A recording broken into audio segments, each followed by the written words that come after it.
Қайырлы күн, әріптестер. Сіздермен ұстаз KZ. Бүгінгі сабақта сіздерге EducaPlay сайтымен жұмыс жасау жолын үйрететін боламын. Ең әуелі Google'дың іздеу жолағына EducaPlay деп жазамыз.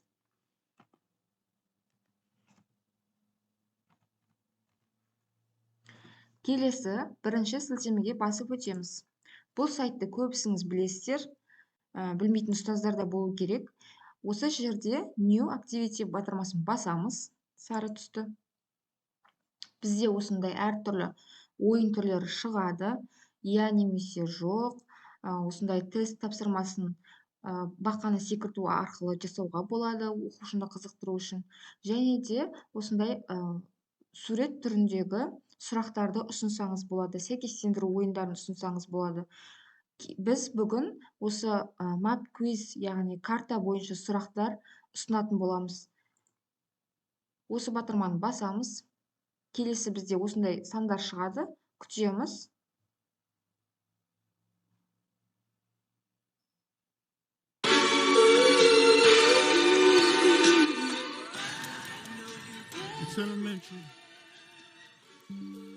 Реклама болады, өйткені рекламасыз ол ақылы түрде жүреді. Сол үшін біз рекламаны көріп аламыз. Ал өзіңіздің сабағыңызға қолданатын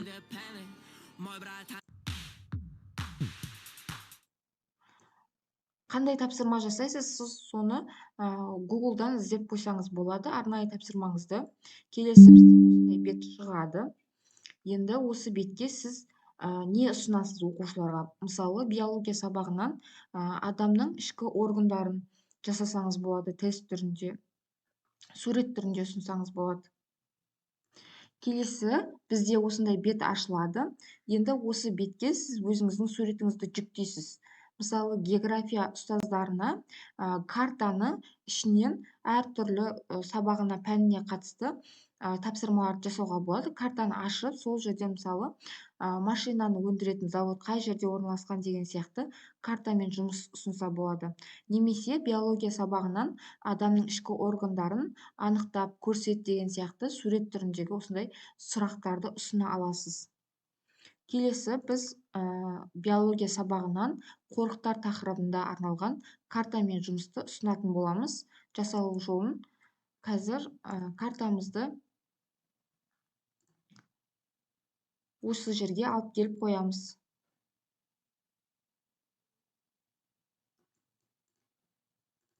Мен арнайы картаның суретін жүктеп қойдым. Осылай картаны әкеліп осы жерге орналастыратын боламыз. Мінекей біздің картамыз шықты. Енді осындай жасыл кнопка пайда болады. Бұл сұрақтар, бірінші сұрақтың кнопкасы. Енді осы жерге сіз қай жерге сұрағыңызды алып келіп қоясыз. Мысалы, Ақсу-Жабағылы қорығы бізде оңтүстік Қазақстан облысы, Жамбыл облысының жанында орналасқан екеуінің қақ ортасында. И осы жерге алып келіп қойып, осы жерге сұрақты жазатын боламыз. Мысалы, 1926 жылы пайда болған қорық.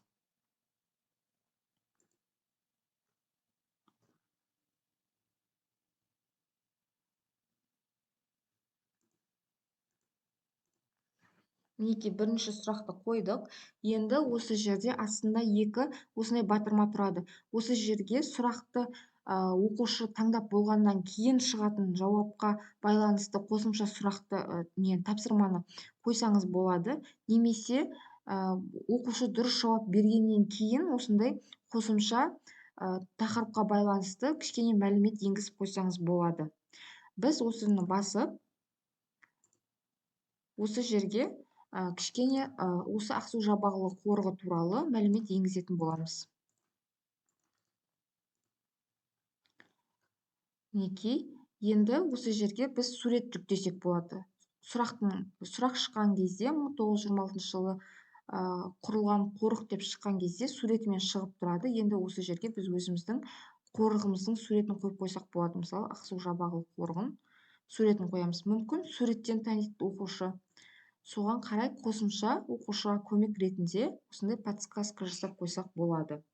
Келесі бірінші сұрағымыз кетті. Біз қосымша сұрақты да, қосымша мәліметті де енгіздік. Енді келесі плюс батырмасын басып осы жердегі. келесі сұрақты енгіземіз.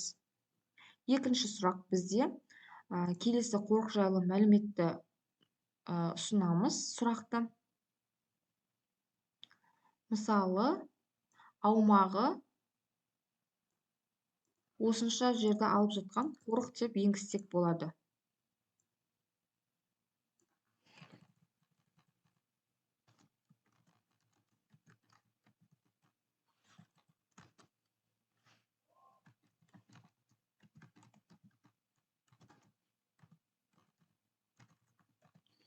Мінекей енгіздік. Осы жерге бір айта кететін жайт, осы жерге сіз сұрағыңызды нақты жазып кетуіңіз керек. Ұзақ сұрақ жазуға болмайды. Мына астында 2 деген сан тұр ғой. Осы 2 деген 2 рет бассаңыз, 2 рет жазсаңыз, уже минус 2 деп тұрады. И ол уже сізде дұрыс емес, сақталмайды деген сөз. Сол үшін сұрақты қысқа әрі нұсқа етіп оқушыларға ұсыну қажет. Келесі, сіз тағы да қосымша мәлімет енгізсеңіз болады, немесе сурет енгізсеңіз болады. Сурет, GIF болмаса видео түрінде материалды сол сұрақтың астына енгізіп қойсаңыз болады. Келесі, бізде осы жерде қорыққа байланысты қорықтың суретін алып қойсаңыз болады. Оқушы суретке қарап отырып, сұрақты анықтап, жауап жазатын болады. Келесі, Қостанай облысына қарай қоямыз.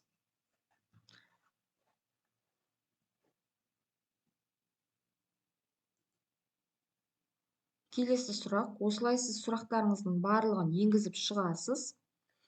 10 сұрақ енгізілу қажет, немесе одан көп болуға болады. Бірақ 5-6 сұрақпен шектеліп қалмаңыздар. Келесі, біз екінші бөлімге өтеміз. Осы жерде қазақшаға ауыстырып, болмаса орысшаға, осы жерден играть батырмасын басасыз. Немесе жазу түрінде ұсынсаңыз, осы жердегі жазу түрін ұсынатын боласыз оқушылар. Сол кезде уже басқаша сұрақтар қоясыз. Мысалы, бауырды анықтап, оның анықтамасын жаз деген сияқты. Солай сұрақтарды өзіңіздің қалауыңызша ұйымдастырсаңыз болады. Мен тек қана играть батырмасын бастым. Бұл жерде сұрақтар шығады, сол арқылы картадан басып суретті көрсететін болады. Жазу түрінде ұсынған жоқпын. Келесі, біз осы жерді басып, уақытты қойсақ болады. Сосын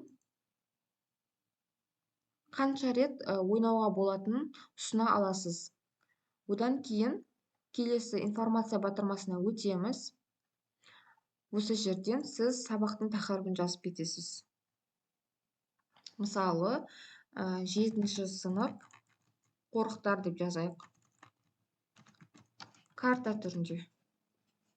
Описаниясында жазып қоясыз. Картамен жұмыс. Келесі, балалардың жасын 12. Сосын қай пән сізде? География, биология, химия болсын, жазып қоясыз. Осылай жазсаңыз болады. Тегеге биология деп жазсаңыз да болады. Келесі, енді алдын ала көріп алсақ болады сіздің жұмысыңызды, қалай шыққанын. Болмаса қайтадан мына жаққа өтіп, өзгертіп қойсаңыз болады. Келесі, енді жұмысымызды бір көріп алайық.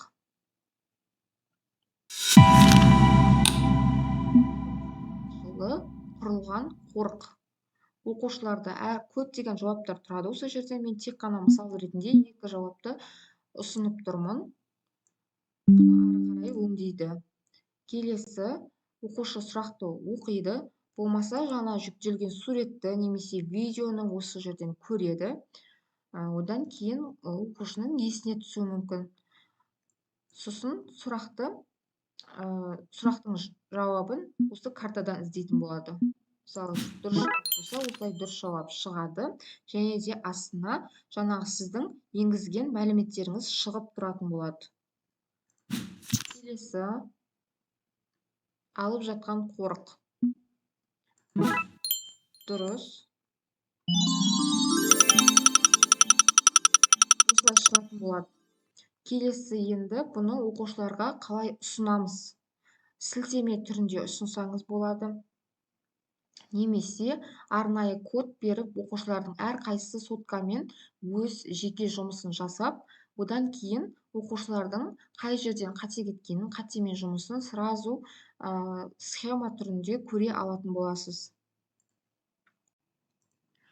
Енді келесі сіз жаңағы сұрақтарыңызды оңға жеткізіп, бәрін жасап болғаннан кейін, осы жерде паблик батырмасын басасыз, яғни жұмысыңыз сақталатын болады.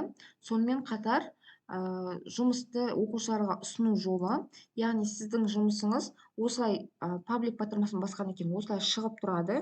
Енді астында тұрған осы батырманы басып, копировать осы сілтемені алып, бағанағы презентацияңыздың ішіне алып келіп, тақтада, интерактивный тақтада көрсетсеңіз болады, общий түрде, немесе оқушыларға басқаша түрінде бағанағыдай әрқайсының өзінің соткасымен кіретіндей етіп ұсынуға болады. Ол үшін осы жерді басамыз, 3 кнопканы астында тұрған екінші создать челлендж батырмасын басып, осылай сіз осы сілтемені алып оқушыларға жібересіз WhatsApp-пен. Одан кейін оқушыларға осындай бет ашылып тұрады. Сосын осы жердегі кодты алып келіп, ол енгізу керек оқушылар. Содан кейін өздерінің соткасында осы ойын осылай шығып тұратын болады. Әр оқушы ойнайды, жауабын тауып. Одан кейін сіз общий результатын көретін боласыз оқушының. Кім қанша балл алды, кімнің бағалы жоғары, кім қай жерде осылай шығып тұрады. Біздің осы жаңағы жасаған жұмысымыз 9 қорық. Мінекей. Келесі қате батырмасын бассаңыз, бізде осылай шығады. Тағы да таңдау керек болады. 5 реттік жаңа жауап ретінде ұйымдастырғанбыз біз. Келесі дұрыс жауап берді. Осылай сіз оқушылармен жұмыс жасай бересіз. Және де оқушының соңында результатын көріп, оған кері байланыс, қай жерден қате кететінін біліп отыратын боласыз. Бұл сайттың тиімділік жолы осы. Оқушыларға қызық, және де сіз бағалау кезінде ешқандай қиындықсыз бағалап өтетін боласыз.